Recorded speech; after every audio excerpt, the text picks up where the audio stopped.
In this video, I'm going to teach you only how to use an editing program. The basics of the basics. What does this button do? What does these buttons do? What do they do? You'll normally have an editing program where you'll have a video preview. You'll have an video preview up here, like this. And this is probably what you're going to be looking at. You may have some more windows here. You can basically customize your editing layout of your program. The more screens you have, the better. I have 2 screens, so I have my video preview on my other screen, and my video preview will appear for you in the upper right corner. You have a bar down here with different windows. Basically, you have these dots right here, and you can pull them out. Now I have my project media window. I can put them anywhere I want. If I have another screen, I'll put them there. But if I would like to keep them right here, I'll put them back in where I put them. It says hold control to dock window. So if I hold control and let go of my mouse button, it'll put it back in to this right here. All right, let's go. If you were to lose one of these windows, let's say I take my project media and I accidentally click the X, and now it's gone. You want to go up to the view, you want to go to Windows, and then you want to go project media. That is right there. And bada bing, bada boom, you gotta get it back. It's probably different from program to program, but I imagine the basics of every single editing program is going to be roughly the same. I'm using Sony Vegas Pro 14, which is a pretty old, outdated version, but it's the only one I can afford. When you click on File, and you click Import, you can import media. You can import them from another project or Final Cut or any other editing program. What you want to hit is media. Now what we're looking for is the thing we're going to be editing. We're looking for the media we're going to be editing. I have a video I need edited. All right, so I have this long ass stream. Your videos that you import will be up here. All of the media that you have will be in the project media. It is essentially a bin. You can also find your media through the Explorer. I find that the Explorer is kind of fucking shit, but it's up to you. You can do whatever you want. The Explorer is essentially running through your files on your PC, project media. You go into File, Media, find all the files, and it'll collect them up here. What I'm going to be doing here is that I'm going to be looking through this long clip, this long video, and I'm going to sort out what I like. Okay, so let's talk about a few things before I do that. Over here on the left, you have your audio. Right, so you have the audio layers, essentially. Down here is your trimmer, and the way this works down here is that it's layered. So video clips, that'll be above the other. I'll just insert another video track here. So video clips that is above other video clips will take priority when playing. We'll just mute them here. So they'll take priority. So right now we're looking at the clip above, but if I mute this, you'll see that it's a different clip.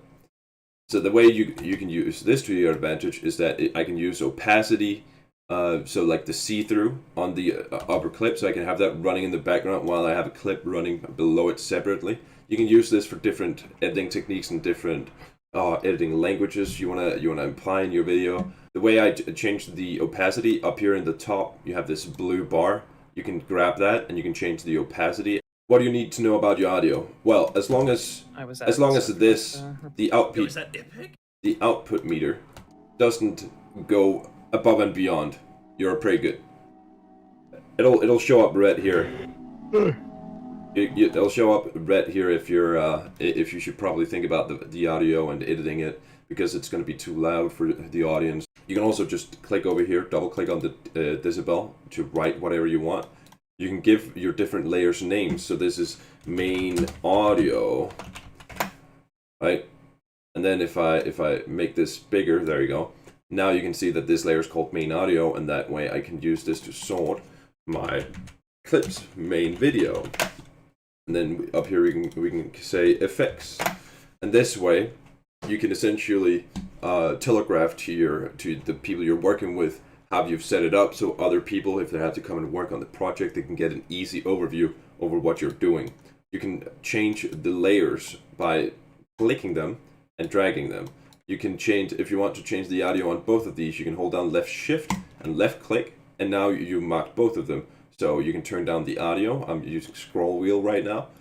You can turn down the audio of both of them at the same time. Right? You can also use this for opacity. There's a bunch of buttons here. What do they all do? M is for mute, S is for solo. So if you have multiple audio clips but you only want to hear this layer, you click this, and then it's only going to be that you can hear. So right now, since I have them both mocked, it's going to be on solo as well. So this is an easy way. If you have a lot of clips, a lot of layers, you can easily isolate what you want to hear and what you want to do. Anything else that is important here? I don't know. I've never used any of these. If you hover over them, it'll say what it is. I've never used most of these, honestly. I've used the touch. So the touch is if you have something where the audio gets low. All right. So let's say right here, I want to make what I'm saying right here loud because I might be whispering or something. I can, as soon as it starts playing, I can drag this. It's like 20 other channels pop and you can see that the audio goes up. And then when I let go, it's going to go back to being normal. So now you have a dynamic audio right here where the audio level will automatically go up. As soon as you have this, this blue bar, you can just make points on it, and you can just drag them as you please to raise the audio in specific spots. If I'm like, yeah, it's gonna go from like 0 to +6 instantly. There you go. You know, we don't want that. So can I reset this? Reset all. There you go. So the way you get them to disappear is by pressing V, if you want. Now let's get to the nitty gritty stuff. You have your audio, you have your video, and you wanna edit your video, right? You wanna sort out your stuff. You have some stuff here in the beginning that's kind of fucking boring. What you want to do is that you want to click anywhere on your clip where you want to make the cut. You can either press space to go back. I'm pressing other buttons. You can press space to go back to where your black trimmer is. So this is your player, and then you have the black bar below it, and that's where your player is going to go to. So let's say that space, you go back to it, and you play with it. But if you want to set the point where it is right there and there, if you want the black bar to move to that spot and you don't want the player to go back, you press enter. All right, and this is a super nice way to basically get the perfect edit. So I know how to do it. I gotta get it right after this. Weird. You press enter, and then you press S. So now when I press S, it makes it split. So I split the clip, and now I can delete whatever's before here. I mark it, click delete, and now I have this clip where I've cut it out. What else can you do? You can, so when I hover over the end of the clip, trim event start. So you can hold down left click and you can drag it. So what I'm doing right now is that I am making whatever is happening here go away. It's like I'm clipping it away. You can do this, but of course, if you're in the middle of a clip, right, let's say right here, it's way easier to say clip to get this instead of having me to sit and go like that and then having to go from the other side as well. You can do this from both sides. If the audio and video is always going to be aligned, so if you want the audio separate, you can basically just delete the video track and you're going to have the audio separate, and then you can drag in a new piece of a new piece of the video, and then you can delete the audio, and now you have the audio and the video separate. So you can fade. All right, you can hover over here in the upper left corner, and you can fade the clip. So if we do this, you can do this both on the video and the audio separately.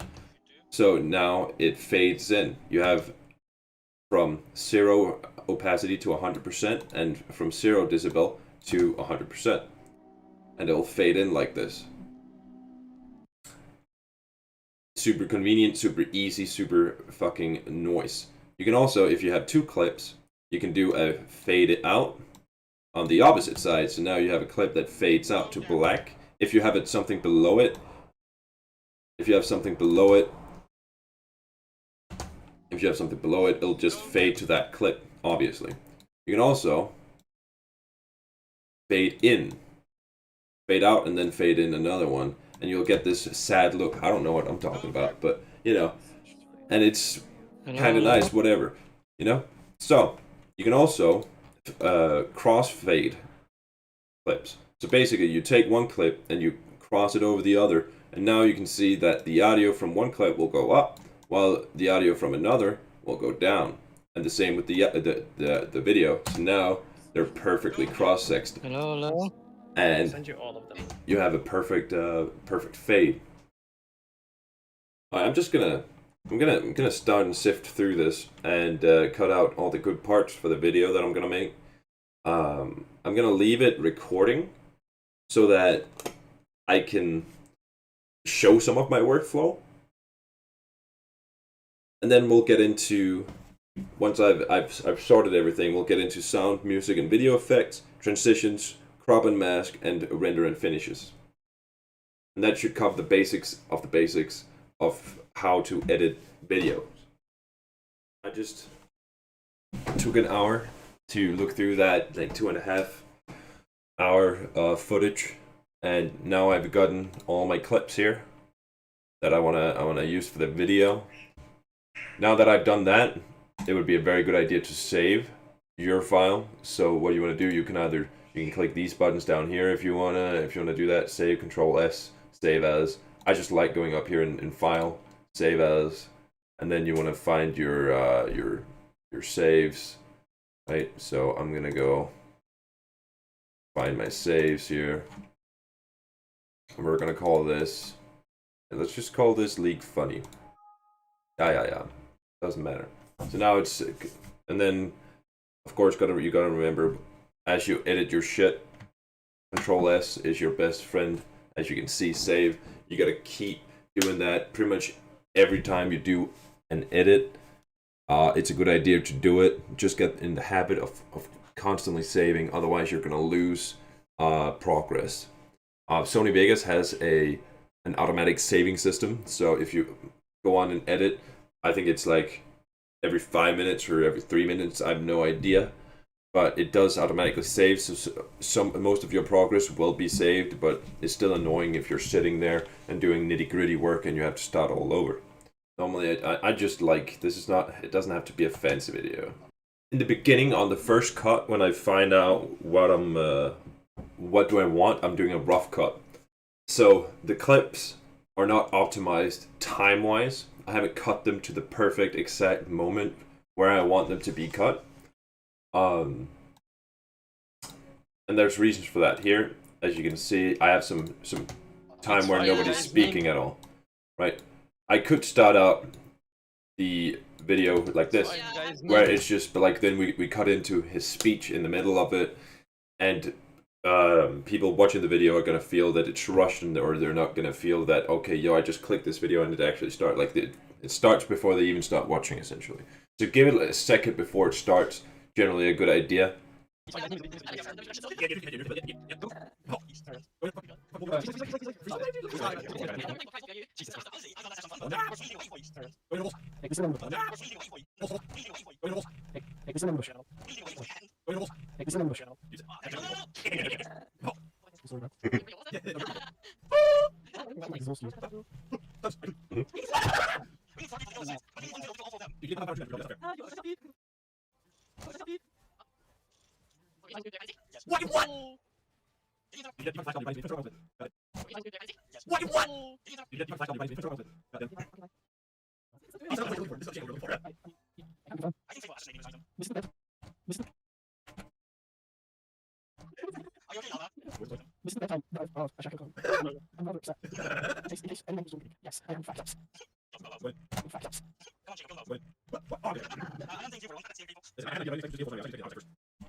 Alright, now I've sorted them, looked through them, so made sure that they're the perfect length. I made everyone fade with 1 second. I personally like just fading with 1 second.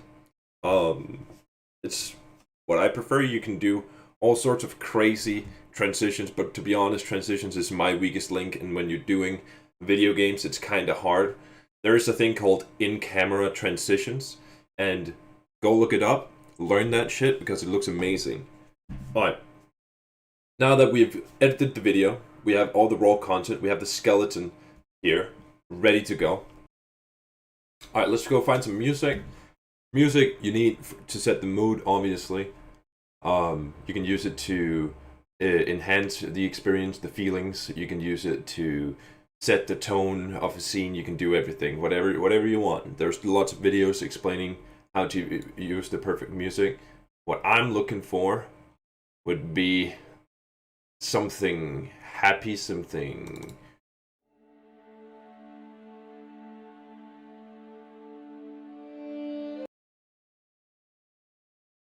Alright, you found your music.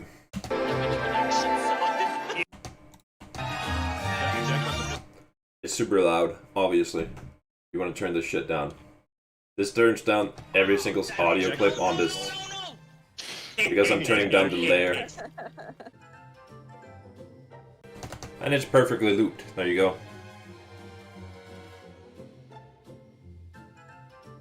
Perfectly looped. Now, what you want to do is that you have this piece that you're looping with, and then you want to put it back here. You want to put it over the other one, making sure you have the exact same time. Essentially what I did there, you just have to use your ears. Look for parts in the beginning and the end of the song that sounds similar. You may not be able to do it with like all kinds of music. That's essentially what I did here. And I know that I faded them with 2.10, so now... Oh, it's not perfect there though. It is here. But it must be because I haven't cut this to the exact same point as this over here. Within the program, you have audio events.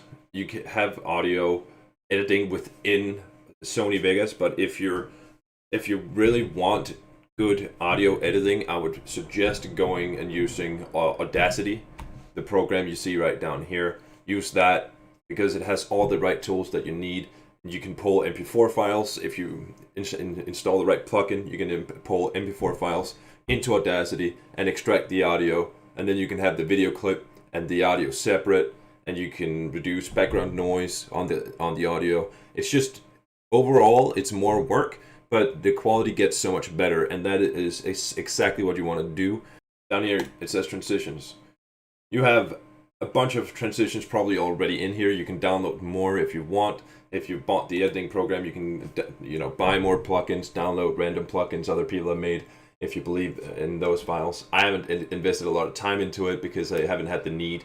Because I just like the fade. How do you apply these transitions? You basically think, left to right, that sounds good. Actually, let's use ones that I've used before. These zooms right here is very similar to like the fade, right? And they just add a little mobility in it, right? So you can basically drag it onto a clip, or if you faded the clip, you can drag it onto the transition, and an event is going to pop up. Now, this is how it's going to look normally. This is the controls to basically control it. So let's make it a bit smaller here so we can watch the timeline as well. So maybe we want the crossfade to be more vivid. And maybe you don't want it to be very smooth, and maybe you want it to zoom a lot. Let's go. If you've accidentally like added a transition you wanted removed, click this icon. It opens up the transition element, and then up here in the top, you have your zoom. This is essentially your timeline of video effects. You just remove selected plugin. You have this selected. You just click that, and it gets removed. And now you're back to normal. This is the same what you want to do if you add video effects. So let's say we had some Vegas glow, add that, right?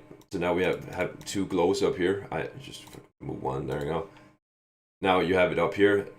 The video effects will be added to your pan crop timeline.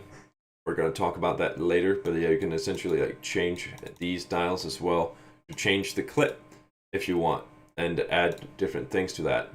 And then you do it with the same way. You have the add plugin and remove plugin up here. Actually, wait, let's talk about media generators. So media generators are essentially a way for you to add text, title screens, patterns, all these kind of crazy voodoo stuff, things. I'm not quite sure what they're used for. You can get different plugins, you can get some light flares, you can get different gradients and checkerboards. There's also, as you can see, like, yeah, you can get lots of shit, alright, in here. What I prefer to use is Legacy. Basically, the Legacy one is you're going to use in everything. You're going to use it whenever you want to add a timer. You're going to use it whenever you want to add subtitles, for example, as well, because it's just simple, it looks good, and it doesn't overcomplicate things. How do you add these? You basically, the same with the video effects, you just drag them down, and it's going to generate this media right here. Now, you have sample text all over your thing. Let's say we're going to say highlight video 11. It's super big. We don't want it to be big. You can change the font here. You can go in and like add more fonts to your font folder if you want. Let's change the size of it. Changing the size in here is going to up the quality. So having, let's say, 72 on your size is going to make the quality of the text really smooth, especially if you're going to go crop and pan it afterwards, which you probably will. Draw an outline, make it black, bada bing, bada boom. You have some good looking text. You can draw a shadow on this to add a little bit. You can deform it if you want to. You can deform it. Down here in the bottom, it says animate. This is essentially a timeline over your clip. So as soon as you're, let's say, I wanna have this pop up here, and then at this point, you see your timer down, your player down here in the timeline is going to change as well. Let's say now I want the outline to be yellow and or blue. Let's make it red. There you go. Let's make it red, and then let's make it purple, and then let's make it green. Now, throughout the video, it's going to change. Go, send it, just... Right now, it's fading. But that's essentially how you can do fades of different things. You can right-click these, and there's different ways of fading. Linear fade and hold is probably the ones you're going to be using the most. Hold is if you're going to hold it until a specific spot. So basically, the first time it's going to fade slowly from black to red, but then red's going to stay there, and then as soon as you hit this spot, it's going to stay red here. It's not going to fade from red to purple, but it's going to stay red up until this point, and then it just goes bam, purple, instant. That is what that is for. And that is what I would only use it for if you want to animate stuff like that. It's kind of cool. I haven't played a lot with it. It's really good if you have a long conversation of subtitles. Instead of adding 10 different media, you can just add one media and you can animate it to change the subtitles based on what you're saying throughout the whole clip. In this clip, I want to emphasize the fact that they have a lot of CC, crowd control. Right, so actually, in the game, I set my camera to follow my character, but who we really want to watch here is the character surrounded by the purple cage right here. So, this is your cropping right here. Basically what you're doing right now is that I have this is your camera, right? And you can rotate it, and you can move it. Down here in the bottom, it says position, and that is the exact same thing as with the animate on the text, right? So, you can have it start in one position, and then because these are always set to linear fade, you can have it move around and do all sorts of funny things as you move through the clip. So if we try and play the clip now, you're gonna see the picture moving all over the place. Pink opium. You can, as I said, you can do this with text in order to track stuff. That's a lot of fucking CC. Holy fuck! And right now, so much CC. Right now, it doesn't make any sense because it's fucking whatever. But that is essentially what cropping is. Let's start with it being up until this point, so I know that I'll have to start editing after this point. I'll have to edit this picture after this point, right? Let's go a bit back actually, because they start throwing CC at him first. There we go. Alright, so now I want it to quickly zoom in on Sivir and the people attacking her. So I want to make sure that everyone's in the picture like that. And I want it to do it rather fast. So Pink opium. it's not that fast, it does it really slow. Let's move this back here. Numbers. Ping, by the way. Ping. Pink opium. Oh, that's a lot of fucking CC. Holy fuck. That's so much CC.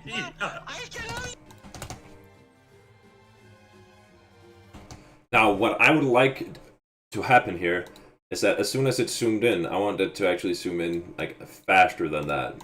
Opium. So I'm gonna move them closer together. Yeah, see, like now it goes like instant pretty much, and then it's just a lot of that. But now, what I wanted to do now, Holy fuck. what I wanted to do now is that I wanted to keep focus on the Sivir, right? I want Sivir to essentially be in the middle of the fucking thing. So what I probably should do is that I should move this down here, have the camera be somewhere on Sivir, on that character, where I can essentially always drag it to her. I don't know about any good way to do this. There's this spot here in the middle that you can drag, but it essentially just tells you where the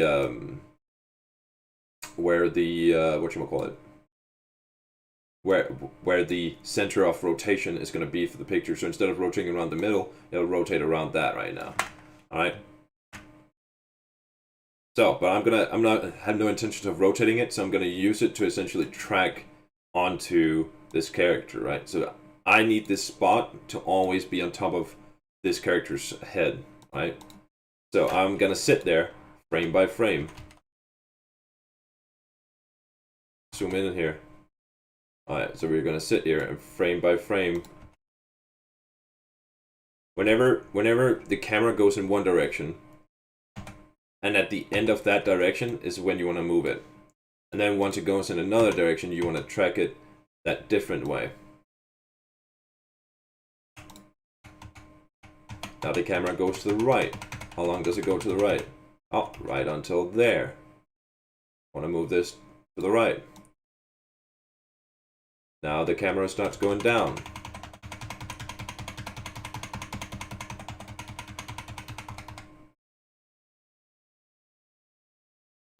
Guess her head would be there.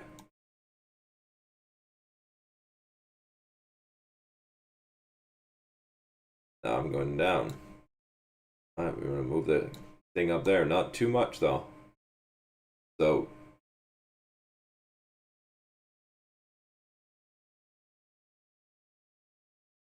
but as you can see now, not only so what we started with is this big zoom right here, right?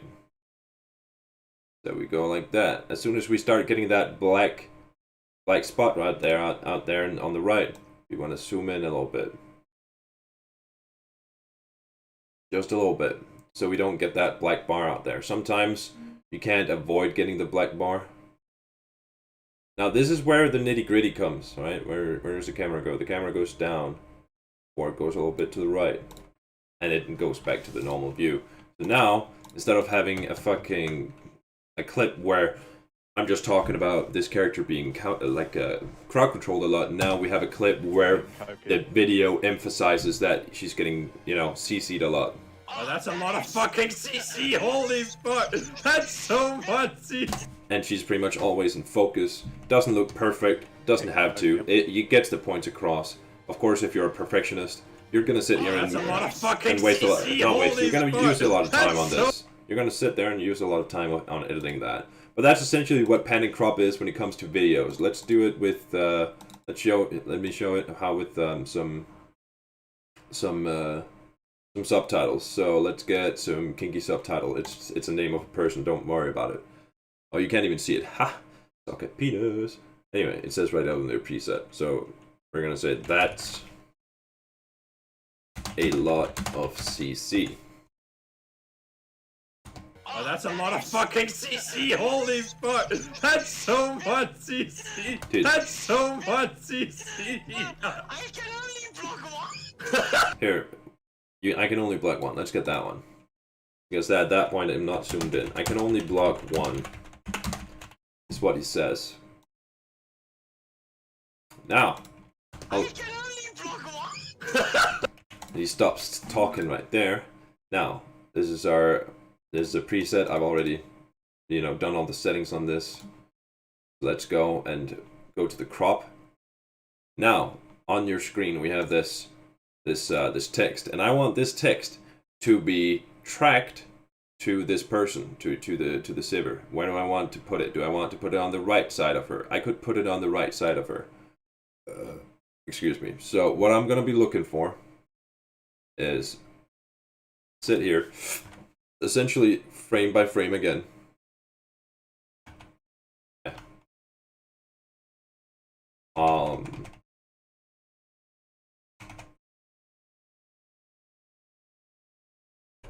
I put I double clicked here to make a point where it was the exact same as the ones before, because it stayed in that position for a long time, and now I want it to be animated again, which means that essentially if I were to say, okay, now I want it to animate again, but I didn't put this spot in, then it would be all the time that it's been staying still now, it would start moving and crawling slowly over to this position because it's linear. You could also go back and change this to a hold, but I just find it easier just putting in another one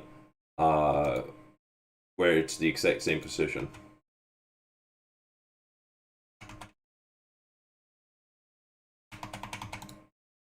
And we're at the end. Alright. Now I can only block one. now we have the text tracked to that character. Doesn't look perfect, doesn't look pretty smooth either, but the more points of interest you give it to animate it, the smoother it's going to look and the better it's going to be. It all comes down to how much time you're willing to invest into editing. Now, let's talk about masks. Let's say that you have a character in a game. It's also this icon right here. It's right here down here where it says mask. So now you're in a different tool in the same pan and crop tool. Position, mask. When you click mask, it's just going to be completely blank. You're not going to have anything, and you're going to have some tools over here on the left. All right. Let's say that this pool over here, this green pool, we want that to be a different dimension. All right. So we're going to click the anchor creation tool, whatever that is. All right. And we want to start drawing a rough estimate of this pool, and then close the anchor there. Now, if we add mask to it, bada bing, bada boom, now all we can see is only this pool. I want to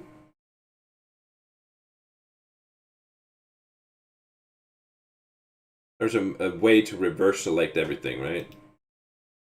I don't know how to do this, right? Like this. Can I flip it? There you go, perfect. Alright, so you take your mouse tool, you double click it, and so you can like move your mask that you made essentially, right? This is a very rough cut, as you can see. And then down here you can be like plus minus it. And now we cut it out. Right? Now we've cut it out, and we want to remove this because we don't want this mask to be animated, alright? So we want this mask to always be there, which means that it'll stay there throughout the whole clip. It'll just be that black blob there, right? It'll just be there forever. But let's pretend that we're watching a still camera movement here, right? All right, we have a still camera watching something and whatever.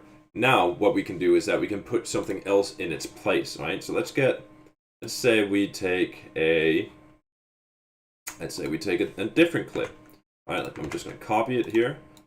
I'm gonna put it down here and fucking remove this just to get rid of that. Now we only have the video. Where did I do that? I just got lost. I should have put a marker down. You can put a marker down by pressing M. Should have done that. Here it is. You can see which ones you've edited by being a color in the middle there. Now it's marked. Right click it, delete. There you go.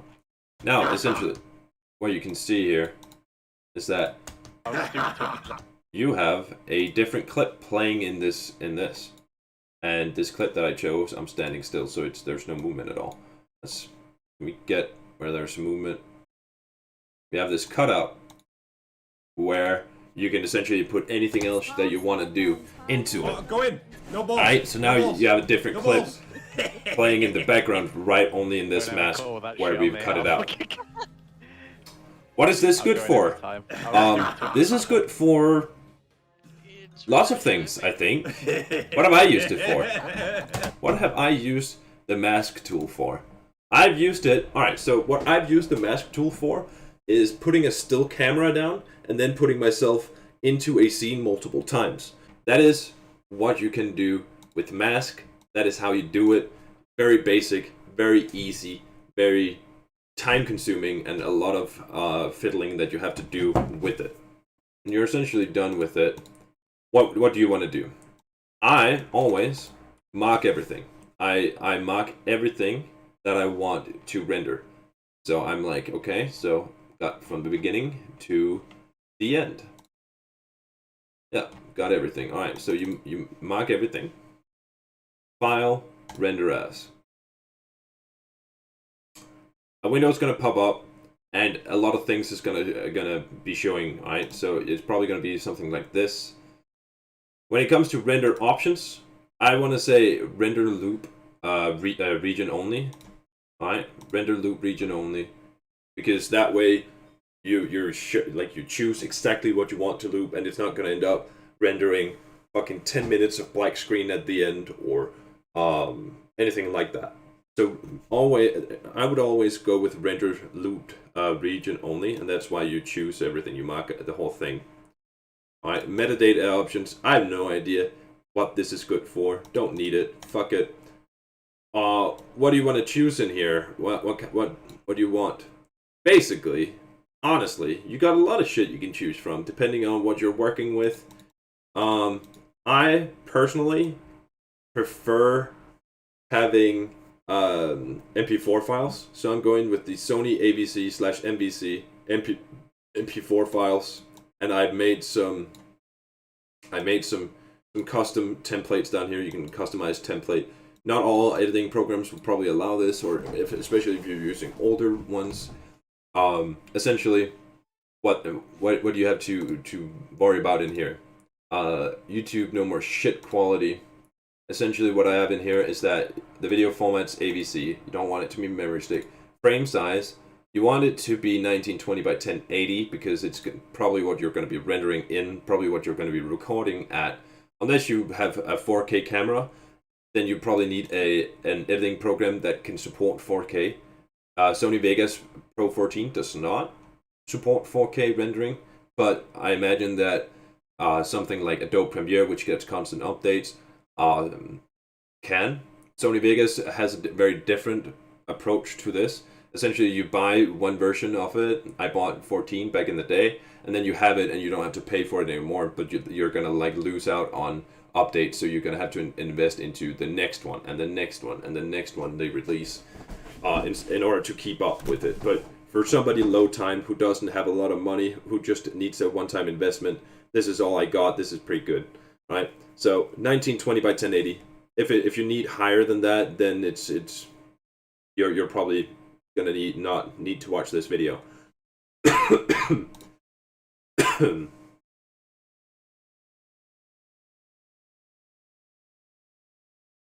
When it comes to frame rate, you can choose different frame rates you want to render at. I prefer 60 frames per second because normally for video content, for video gaming content, the higher frame rate, the better. So 60 frames per second just looks good. It's nice. If you're making a film, 24 frames per second is probably what you want to go for. Since it is the standard within that. You can also do a half film with 12 frames. Or go with 30 frames so it looks kind of like something out of a camcorder if you want. it's completely up to you what you want to do, and it's completely up to how you want the final product to be. A very important note on this, as you can see, I'm gonna pull this. Never mind. I'm gonna show you here after. Let me.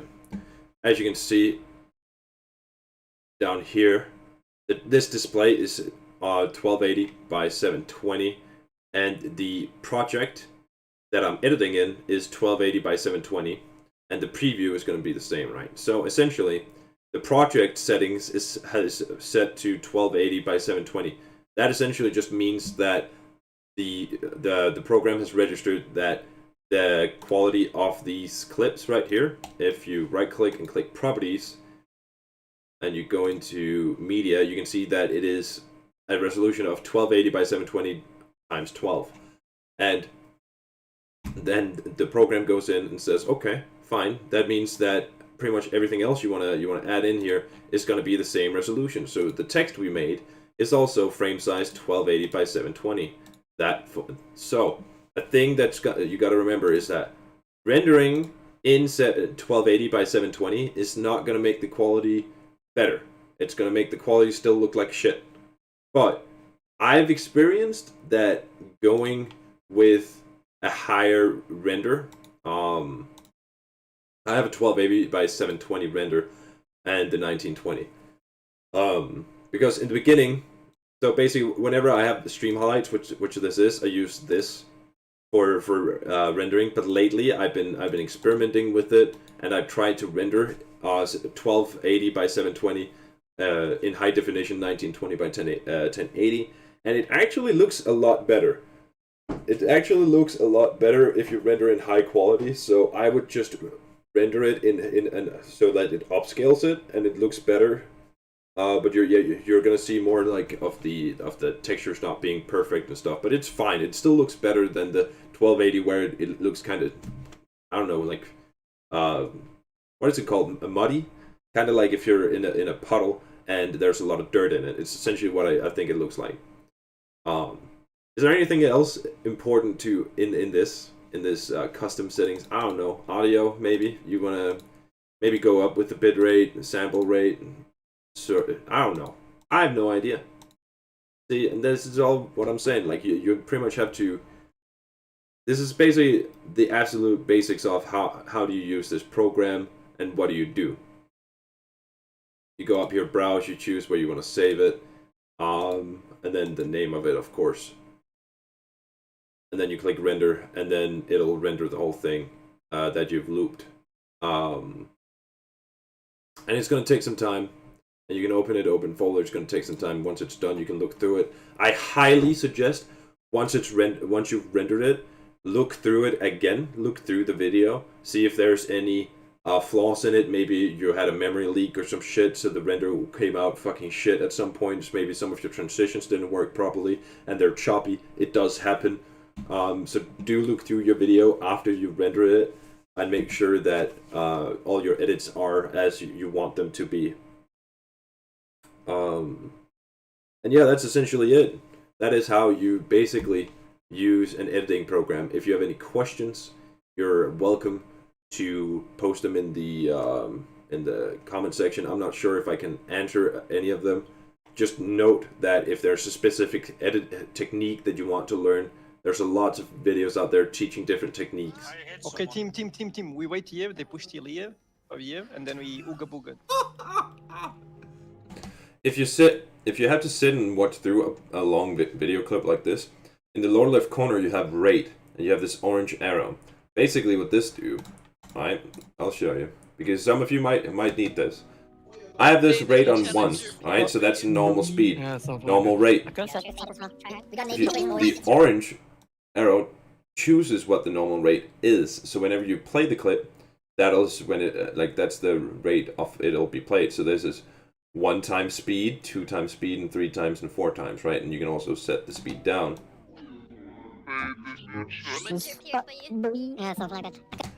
Generally, if you're going to look through a lot, having this on 1.3, you still understand what people are saying, and it's going, a third time faster.